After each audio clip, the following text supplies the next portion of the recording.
ये प्रोजेक्ट रीट के मॉडल पे बेस्ड है, real estate investment trust. How can we explain the common man about this concept, its implication and the benefits? बहुत अच्छा सवाल है। रीड को इंट्रोड्यूस करवाने वाले पाकिस्तान में आरिफ ग्रुप है और इसमें आम आदमी के लिए एक बहुत ज़्यादा कह सकते हैं आसानी हो जाती है रियल एस्टेट में इन्वेस्टमेंट के लिए।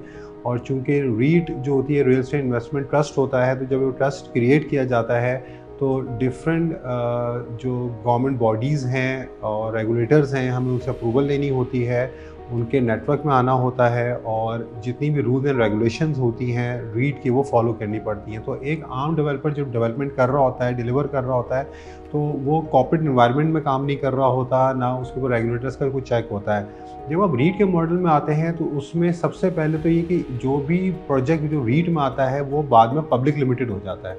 पब्लिक लिमिटेड होने से मुराद ये है कि वो लिस्टेड होता है कराची स्टॉक एक्सचेंज के अंदर और उसके शेयर्स फ्लोट हो जाते हैं मार्केट के अंदर। तो अगर कोई आम आदमी चाहता है कि किसी प्रोजेक्ट के अंदर 50,000 रुपये से या लाख रुपए से इन्वेस्ट करे, तो ये एवेन्यू उसके लिए खुल जाता है कि वो रीट में आता है और रीट के प्रोजेक्ट में इन्वेस्ट कर सकता है शेयर्स खरीद के। जिस तरह नॉर्मल किसी भी कंपनी के शेयर्स आपको मार्केट में अवेलेबल होते हैं, लिस्टेड होते हैं, आप उनको ख़रीद सकते हैं, बेच सकते हैं, उसको रखते हैं तो उसमें डिविडेंड आपको मिलता है। Same goes with the REIT. तो उसमें जो भी प्रोजेक्ट होता है रीट का वो पब्लिक लिमिटेड होता है, लिस्टेड होता है, उसके मार्केट में शेयर्स फ्लोट हो जाते हैं। तो एक आम आदमी उसमें उस तरीके से छोटी अमाउंट से भी इन्वेस्ट कर सकता है, जिसको डिविडेंड भी लेता है, उसके बाद वो उसको ट्रेड करके उस पर प्रीमियम भी ले सकता है। और इसमें जब हम रीट में कोई जाना चाहता है, कोई प्रोजेक्ट जाते हैं, उसकी ड्यू डिलिजेंस बहुत ज़्यादा स्ट्रिक्ट होती है, क्योंकि उसमें एसएससीपी इन्वॉल्व होता है, उसमें सीडीसी इन्वॉल्व है आपके साथ, तो एफबीआर वगैरह, इवन स्टेट बैंक वगैरह, यानी इन सब के रेगुलेटर्स से अप्रूवल्स के बाद कोई रीट बनती है।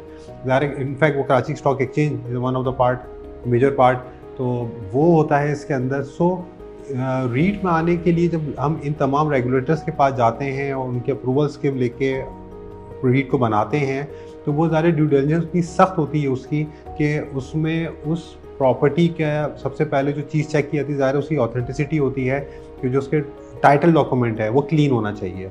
तो किसी भी प्रोजेक्ट का ये श्योरिटी मिल जाती है आपको कि अगर वो रीट का प्रोजेक्ट है तो उसका जो टाइटल होगा वो क्लीन होगा, और आइंदा जो उसके वो सब टाइटल्स बन रहे होंगे, इनके सब लीज़ हो रही है या लीज़ करके दी जा रही है, वो ऑथेंटिक होती है। और इन तमाम रीट के प्रोजेक्ट्स पे बैंक फाइनेंसिंग अवेलेबल होती है, तो बैंक्स भी कंफर्टेबल होते हैं उसमें। आम आदमी के लिए भी एक नया एवेन्यू खुल जाता है कि वो छोटे अमाउंट से इन्वेस्ट कर सकता है। और तीसरी चीज़ ये कि वो प्रोजेक्ट ऑथेंटिक हो जाता है, कि उसकी ड्यू डिलिजेंस हो चुकी है, उसके डॉक्यूमेंट ठीक हैं और ये डिलीवर टाइम पर होगा। सबसे मेन बात कि उसकी डिलीवरी जो होती है वो इंश्योर करते हैं रेगुलेटर्स कि उस जो हम टाइमलाइन दे रहे हैं उसी टाइमलाइन में डिलीवर भी होगा ये।